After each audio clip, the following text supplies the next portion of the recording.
Hello there, my name is Ethan Nguyen, and today I'm going to talk about some of the sauce that we've been cooking up on Spectrum Team 3847. So the sauce refers to potential metagame evolutions and directions for the 2022 high-tier metagame. So today I'm going to talk mainly about three things. Some developments in the metagame we think that will occur in TeleOp, Autonomous, and Endgame. Here's a brief overview of what all of this is going to entail. So in terms of TeleOp, we think that what's going to separate the teams that are great, that just win their regionals and district events, and the teams that are going to be elite going to get out of their division at the championship is going to be differences in how fast release time is, the difference between under 1 second and 2 or 3 seconds. Teams that just are much faster can get more cycles in, field awareness, being able to know where the next cargo they're going to pick up is, and being able to find these cargo, and driver finesse, just being able to drive well under the robots, play well under defense. This is what's going to separate the good teams from the great teams. And we think that at the highest level, there's going to be many disruptions in these areas, because this is how you're going to make teams that are good less good. So one of the things during the teleop period is going to be messing with opponent cargo. So that's going to be taking the opponent cargo and either holding 2 cargo in your robot so your opponents can't get it. So instead of having, there's 11 balls total of any color, so now they only have access to 9, which is going to be less. So either that, or you can put them in many places on the field. You can put them on the fender where they can't see it, in your hangar where it's going to be harder because they have to go all the way across the field to access it, their line station wall where they also might not be able to see it, and in the terminal. We found that many times human players aren't prepared whenever the balls go in the terminal to immediately eject them out. Also, if you put it in the terminal, you're giving that multiple seconds where it's not on the field where an opponent can pick it up. And generally just messing with cargo. So if there's opponent cargo and they're near it, you can intake it and then shoot it out somewhere, or you can just bump it with your robot, or you can otherwise make it so your opponents can't access it. Next, we go into the autonomous period. So we've seen 5 and 6 ball autos from good teams, but in addition to teams just getting more accurate in these 5 to 6 ball autos, what's next? If a team runs a 6 ball auto, what are the other 2 teams on the alliance going to do? So one thing that we've started to see is putting opponent cargo in inconvenient places. So the first example that is very much that was very much intentional from 1678 at Wainimi Port is that this is 1678 right here. And I'm going to speed up the video a little bit. When the match starts, they take this ball and they shoot it, and then they get this ball and shoot it into their hangar, and get this ball and shoot it into this hangar well. So this can be something that teams can do during the autonomous period to put balls for just in their hangar. And this is something that Team 4003 does at the St. Joseph event, where they, on the way back, they bump this blue ball close to the upper hub, and that makes it hard to get as well. So yeah, during the autonomous period, what you can do is that we saw 1678 get these balls from here. Also, putting in your hangars obviously makes it hard for your opponents to get, but also it's very hard for the blue robots to see whenever balls are up against right here in this spot right here, where if they're right on this wall, it's really hard for them to see. We noticed at the Dripping Springs event, whenever balls got something behind there, we basically would forget about them for the rest of the match, and they would just sit there. And so if you put opponent cargo there, it might be hard for them to get. And in addition, in the terminal and potentially on their line station wall, that's going to be much harder. So for instance, this is a potential autonomous where you pick up this red ball, you score both red balls, you take the blue, and you put them in the hangar. So you're putting it, get it. Same thing, except you place them up here at the fender after you shoot your 2 balls. So while your partner would run the 5 ball, you can run this ball. So in addition to something like this, you could also run the 5 ball, but in the middle, have an eye for a certain level of disruption. So here you're not even picking up the ball. You just, after you shoot this ball and you get this one, you just bump the blue ball here, and here you bump the blue ball into the fender. Another thing that we saw develop recently is Team 1771 in Peachtree. You have momentary control of multiple of 3 pieces of cargo. So if you look in this match, 1771 is this robot right here.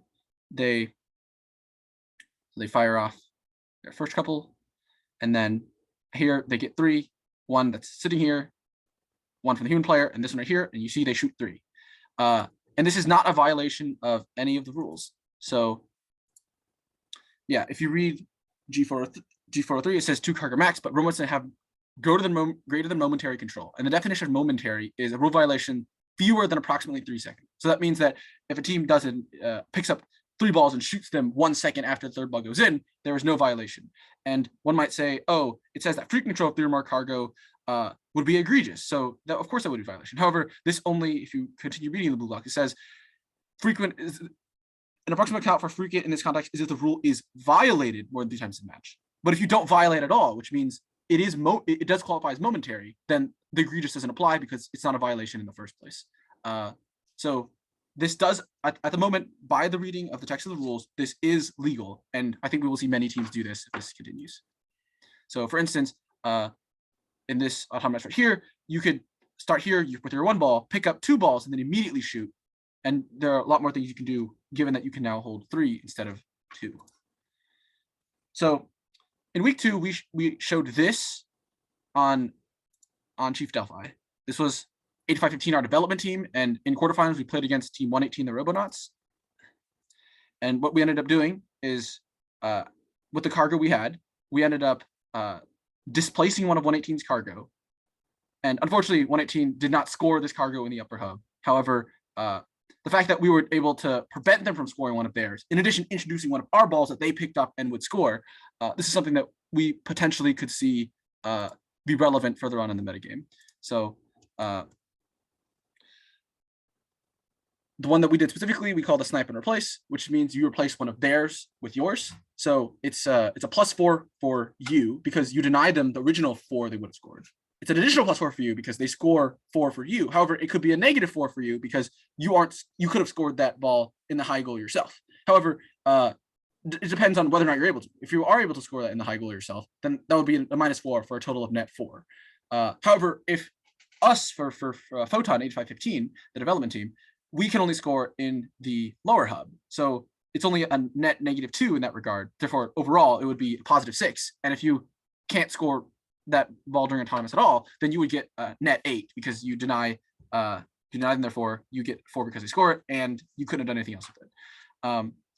But I think it's mostly going to be a +4 because of the teams who could do this. However, we can see many teams, and then you could also snipe one of their cargo with one of their colored cargo on your side. So instead of doing the 1678 thing that they did at Winnie Port, where they pick up the balls and put them in the hangar, you could pick up their balls and potentially use them to snipe away opponent balls. And this is a net 4 because you deny them scoring one of their cargo. However, you would have to do it in a way where if you just replace, they just pick up the one you replaced, and that's their color anyway. So you would need to make it so both balls go out of their path. And then yeah, so this is an example where you could start here, you pick up this blue ball, and then you outtake it to try to bounce one of their balls that they were going to pick up on their path so that they can no longer do so. And then afterwards, you can score your 2, and then you can do other stuff as well. So this is a sample autonomous of this snipe concept. So yeah. Another thing is you if you wanted to do this, you would need to do it quite early on in the match. Even in our match against 118 does wait a while. We've noticed other teams are much faster, and yeah. So if you just slide the ball and they've already picked up the ball by then it's no longer, it doesn't work anymore. Also, in addition to being you need to be fast, you also need to be accurate, because if you miss, then now there's just a ball that you could have scored that now does absolutely nothing. So it needs to be accurate, especially when you start going for longer distance shots, especially if you're going to do other things during, you have other things in your auto routine, it gets much more complicated. And also another thing to note for all of this autonomous stuff is that the field bump exists. So the field bump is on this side, so it's not symmetric. So when we did it against 118, we were on the blue alliance, so we were positioned right here, and there's no bump here, so it just rolled across the floor and hit this ball out of the way. However, if you do it on this side, it's going to be much harder. Also, it's here's another potential autonomous where you bump this blue ball into this red ball, into this blue ball, so that they pick up the red ball and score it for you. However, this one is probably not feasible. But yeah, the fact that the field bump exists means that doing anything across the line is by rolling balls over is going to be much harder. So we talked about crossing the line cargo. Now it's something a little bit saucier, crossing the line robots. So if you read rule G210, during the autonomous period, no defense. What it actually says is that a robot with any part of its bumpers on the opposite side of the field may neither contact cargo still staged in its location on the opposite side of the field, nor an opponent robot. So if the cargo is no longer staged in its initial location and it was brought outside of it by something that is not your robot, then you can interact with it all you want. So a robot may not contact, but cargo very much can. So this is a video of, this was done like using teleoperated controls, but I feel like this could be very much done in like in an autonomous routine. So this ball is like staged on like a small ring. So this simulates what it would be like on the field. And this is basically what you would do. So yeah, you would just use a ball that you fully release to nudge the cargo a little bit. And after you nudge them, you intake both of them. So once you nudge the ball, you have to intake both of them. Usually what that means is that you're going to intake the opponent one first, the one of not the color that you want to score first. So what that ends up looking like is that another thing that has developed is that some teams have developed ways that when they intake an opponent ball, it auto ejects it out. So we look at 1678 in their reveal video, they show that they have like an auto outtake feature. So this could be something that when you pick up both balls, the other one just cleanly goes out of the robot. And then we've been working on a little bit of stuff as well with the color sensor right here, where when it intakes a ball of not the right color, it ejects it out the front. And yeah. Oh, we also noticed that watching some of 1678's matches that sometimes when they pick up a opponent cargo and it auto ejects out, sometimes it may eject it across the field in the manner that like puts it on the opponent's side, so it's easier to get. So this like idea of you mess with their opponent's cargo by just indiscriminately shooting it wherever, both for us and them, it's different directions, but it might have the same cause. We haven't actually ran RC competition yet, but that might be another thing to consider of like whenever you eject it, where you're ejecting it. But yeah, every additional ball that you get that you steal from the other side, so you're crossing the line, but you do the little nudge so that it's perfectly legal. There is no penalty at all.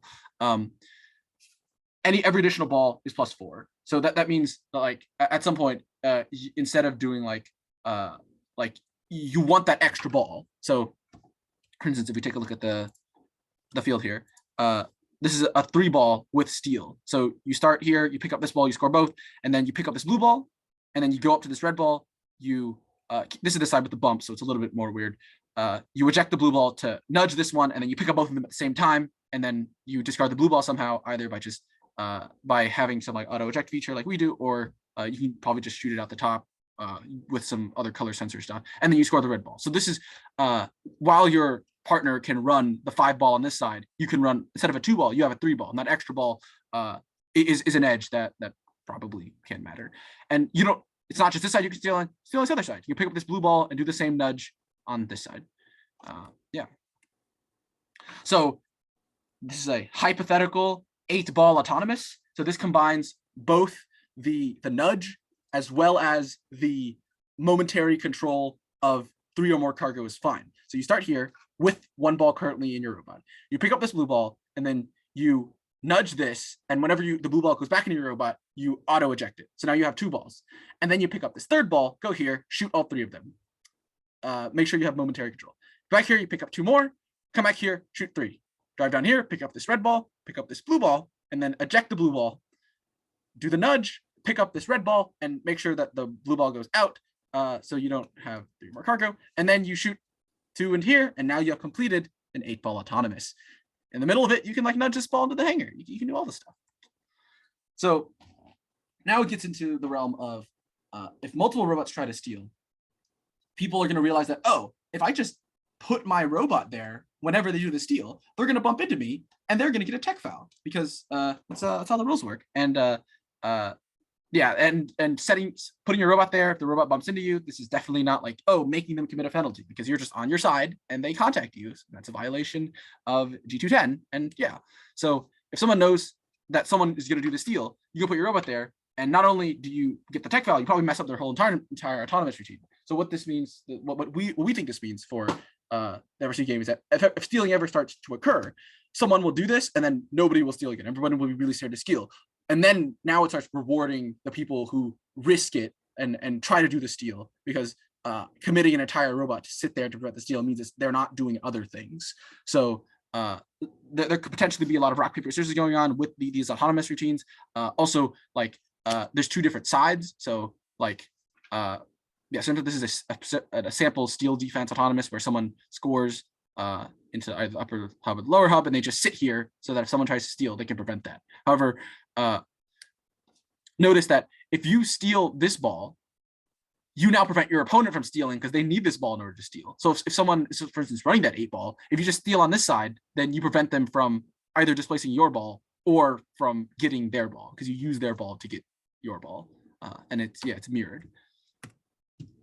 You could also run at the very beginning of the match, you can prevent any potential stealing by just getting rid of this ball and then running a 5 ball. So teams usually weren't interacting with this ball at all because they would rather start here, get this ball, and then score. However, interacting with this ball could prevent your opponent from getting it.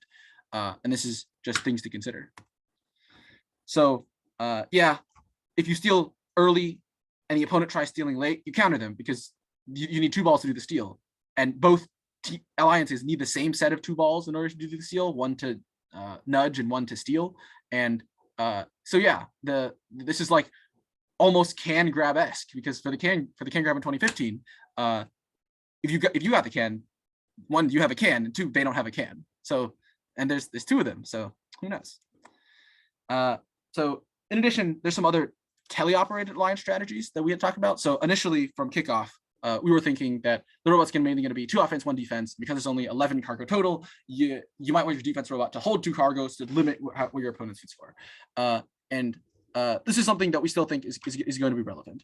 Another thing is shot blockers seem quite valuable. It's like a wall, but like the bottom part of the wall is the important part. It's the top part of the wall, and along with an overhang, so you can extend, so you could block your opponent's shots. And we think that even if it doesn't actually block shots, what it does is that it will make scoring robots quite hesitant, where they're going to want a safe shot. However, maybe their release point is low enough and like far up enough to where you are able to successfully block their shots, which is going to be very good. And then another thing we think will be relevant in TeleOp is going to be playing positional defense in 2014. So this could mean that like even though you're a primary scoring robot, if you see a robot that's like about to score, you can like hit them before they're about to score, and so their shots don't make it into the upper hub.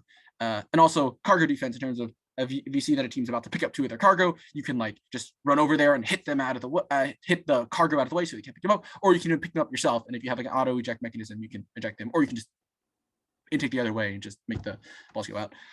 And another particularly saucy thing that we thought of is so someone made this chief thread called Offensively Defensive, the Blockinator. It basically is it's a cool robot design that is meant to block shots, and it has like this like blocker on a turret, because the goal is if you are between the robot, the opponent scoring robot, and the goal, you can make it so the block the wall is always facing them, in addition to being able to hold 2 opponent balls.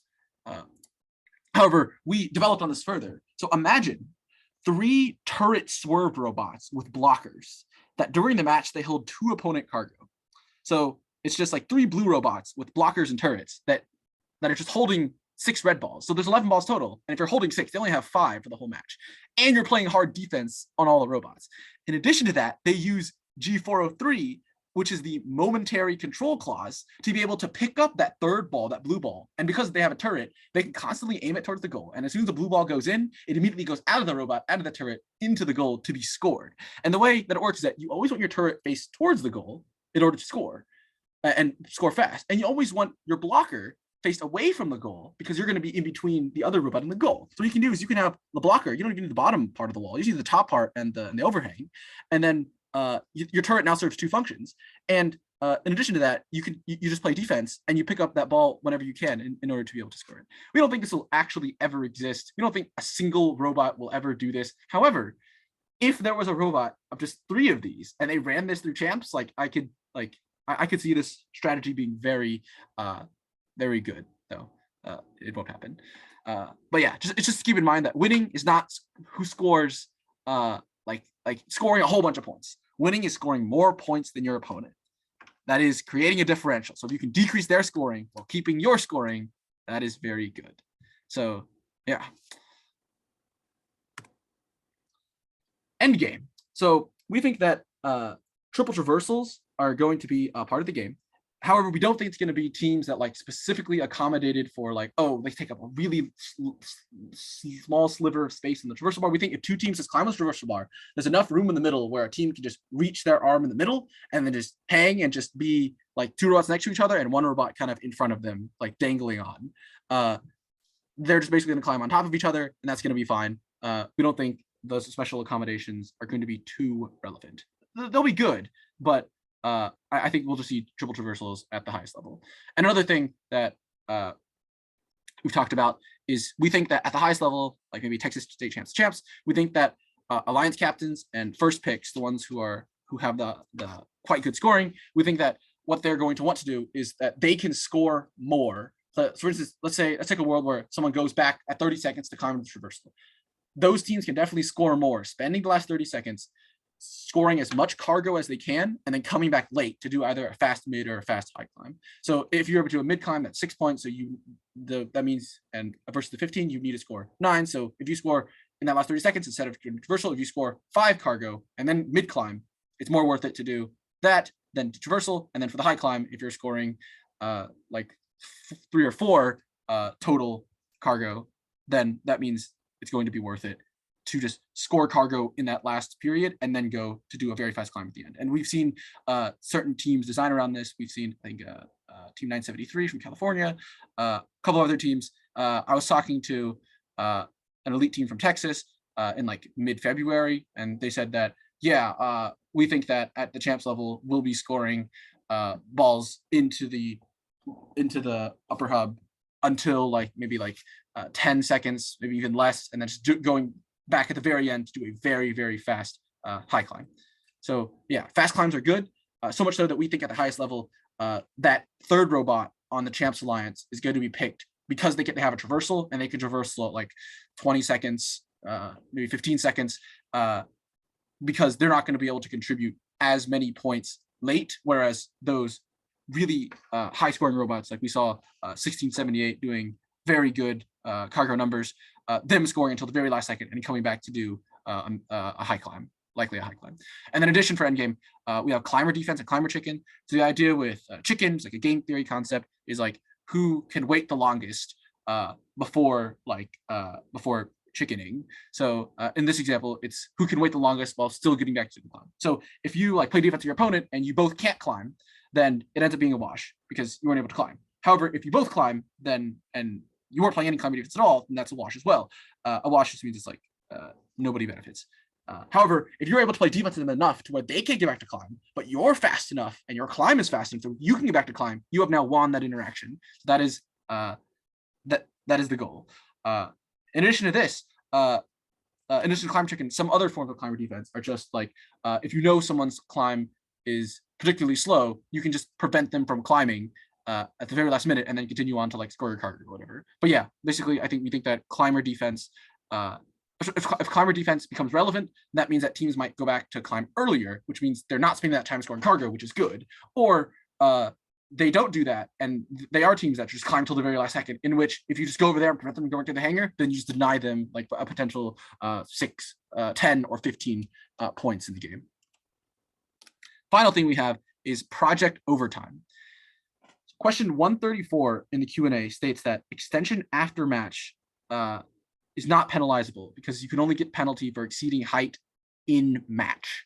Another thing is that the scoring for climbs is done 5 seconds after the arena timer displays 0. So project overtime is, and you can read the bottom of the chief post to learn more about some of the things about the climb. Basically, the way the rules work is that robots still need to be moving, otherwise the climbs are counted at the points where the robots stop moving. However, it's like if you start at like right before t = 0 and you extend above the thing, that is penalizable. So it needs to be some sort of passive post-match climb that isn't like actively using like motors. So the solution that we like catted out and thought about is one that uses Neos in like coast mode, I think it's called, where Yeah. So you can read about it in the blog post, but on the chief thread.